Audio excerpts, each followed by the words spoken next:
Morning बच्चों, आज हम आगे के नेक्स्ट टॉपिक को कंटिन्यू करते हैं। मुझे जहाँ तक उम्मीद है कि आप लोगों ने काइनेटिक एनर्जी आप लोगों को समझ में आ गया होगा और अब हम पोटेंशियल एनर्जी की तरफ बढ़ते हैं। ओके, तो पोटेंशियल एनर्जी के लिए सबसे पहली हेडिंग आप डालेंगे, please write the heading potential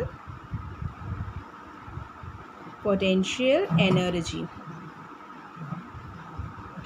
ठीक है, please write the heading potential energy.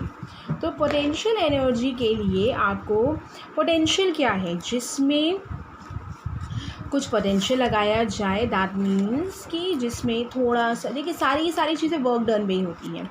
Work done तो होता ही है, जिसमें एनर्जी होती, ऐसी एनर्जी जिसमें कुछ position body due to its position and deform state its called the potential energy. Potential energy जो होती है, जैसे कि आपकी हम बात करें, some like forms and the gravitation energy भी कहा जा सकता है, इलास्टिक एनर्जी भी कह सकते हैं हम लोग, और स्टैटिक एनर्जी भी कह सकते हैं। Chemical and they all are including in the potential energy in the various form में होती हैं। पोटेंशियल एनर्जी जो है इन सारे फॉर्म्स में होती हैं। ठीक है, तो पोटेंशियल एनर्जी की एक ऐसी एनर्जी जिसमें हम लोग जिसमें कुछ जैसे कि किसी बॉडी का मास है, जैसे कि मास की बात हो रही है, उसमें क्या ग्रेविटेशन एनर्जी भी लग रही है, तो क्या लिखेंगे, the energy processed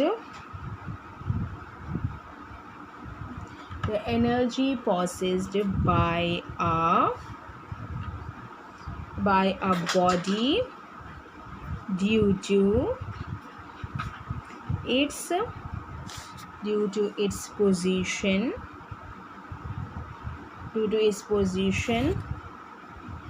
or deformed state is called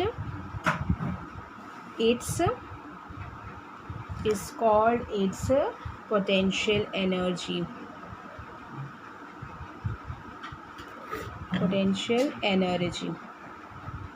ठीक है, पोटेंशियल एनर्जी में exist in the form of potential energy may exist in various forms such as gravitational energy,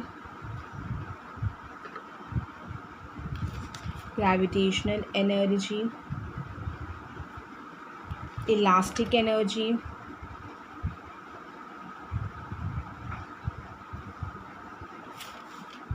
static energy, static electric energy और chemical energy। Next is chemical energy etc। ठीक है, तो क्या है, the energy process by a body due to its position और deform state is called this potential energy. Potential energy में exist in the various forms such as gravitational energy, elastic energy, static energy, chemical energy etcetera. ठीक है, ये static energy, ये potential energy होती है। Is that clear? Potential energy के लिए हम लोग इसकी यूनिट यही बताएंगे। पोटेंशियल यूनिट क्या होती है, जूल होती है। ये भी हमारा क्लियर है कि पोटेंशियल एनर्जी की यूनिट हमारी जूल होती है।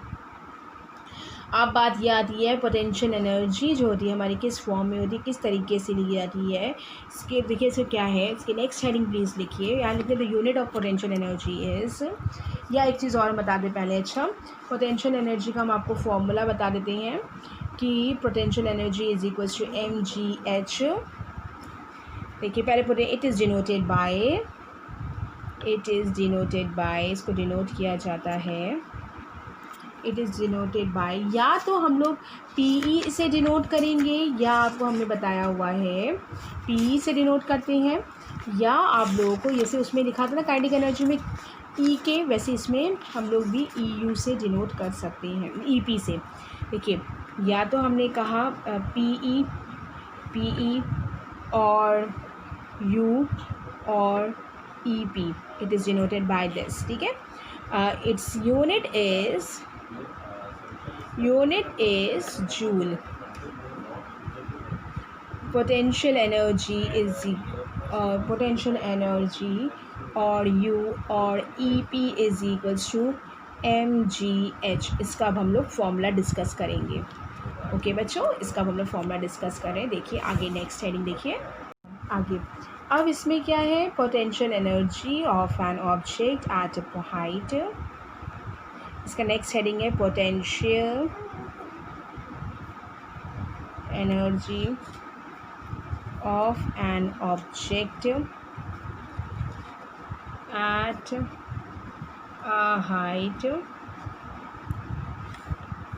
a height में. देखिए किसकी क्या होती है, objects can have potential energy in various forms such as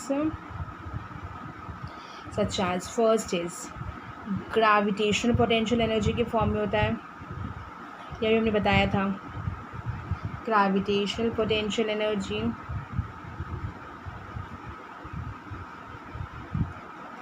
Second one is elastic potential energy. Third one is static electric potential energy.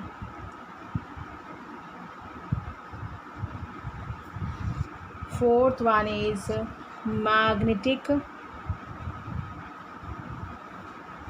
potential energy. Magnetic potential energy. ठीक है, तो अब हम लोग क्या इसका हम लोग डेरिवेशन करेंगे कि पोटेंशियल एनर्जी का क्या फॉर्मूला निकलता है, क्या डिराइव हो, क्या बताया ना mgh. अभी किस तरीके से आता है इसको अब हम बताते हैं आपको. ठीक है, तो ये we discussed about the potential energy of an object at a certain height. Something कुछ हाइट होती है, that is called the gravitational potential energy. मान लीजिए कोई ऑब्जेक्ट है, कुछ समथिंग हाइट पर है, जिसके हाइट है h. इस बॉडी का जो मास है ये m है, और इसमें ग्रेविटेशनल कौन सी एनर्जी लगती है, gravitational potential energy will exist in this potential energy. Gravitational potential energy. देखिए कैसे इसको निकालेंगे, तो इसके आगे डेरिवेशन हम कर रहे हैं. देखिए क्या लिखेंगे, let an object of mass small m is raised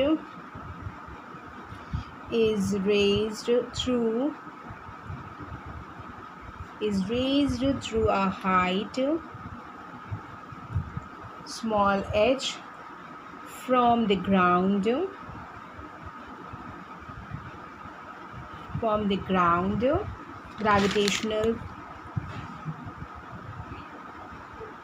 Gravitational force acting on object,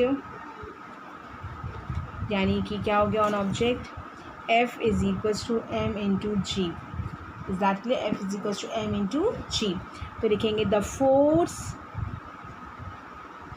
force is required to raise the object equal to its weight and in opposite direction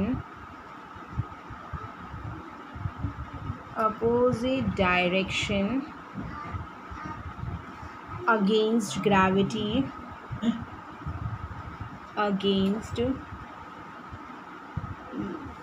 gravity. The work done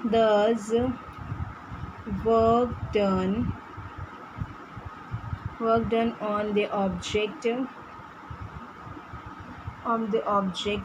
क्या हो जाएगा? देखिए, W is equals to force into displacement. W is equals to force into displacement. Force means mg into displacement means height हो गया, and W is equals to mgh. That means the work done on object is stored like the work done on the object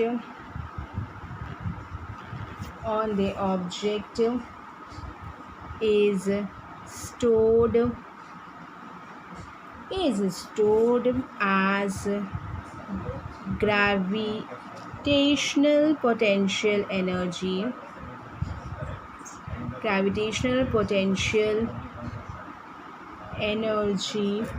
in the object.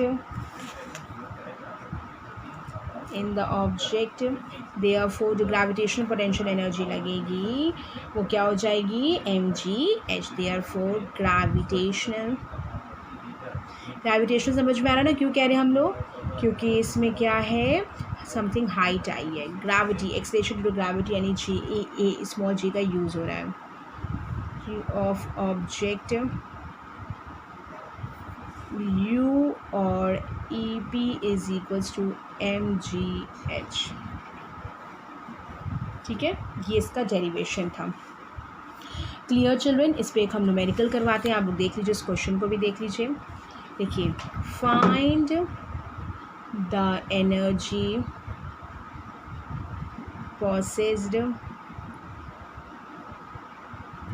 possessed by an object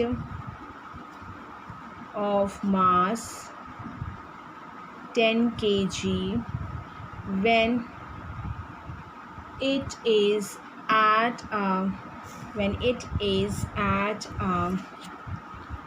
height of 6 meter above the ground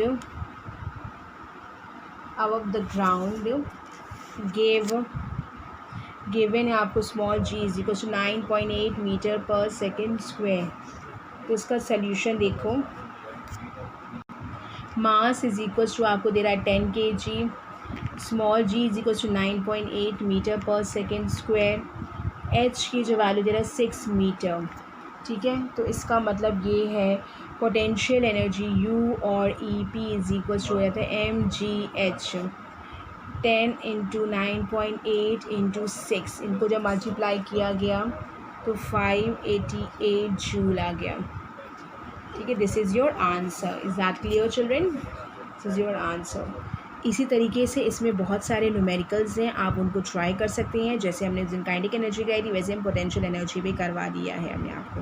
ठीक है, energy के बहुत सारे transformation होते हैं. Energy के बहुत आपने पढ़ा भी हुआ है लास्ट क्लासेस में, हो सकता है केमिकल एनर्जी को हीट एनर्जी में कन्वर्ट होना, हीट एनर्जी इलेक्ट्रिकल एनर्जी में कन्वर्ट होना, thermal power station, hydro power station के लिए पोटेंशियल एनर्जी इलेक्ट्रिकल एनर्जी में जाती, काइनेटिक एनर्जी में जाती, देन फिर इलेक्ट्रिकल एनर्जी में.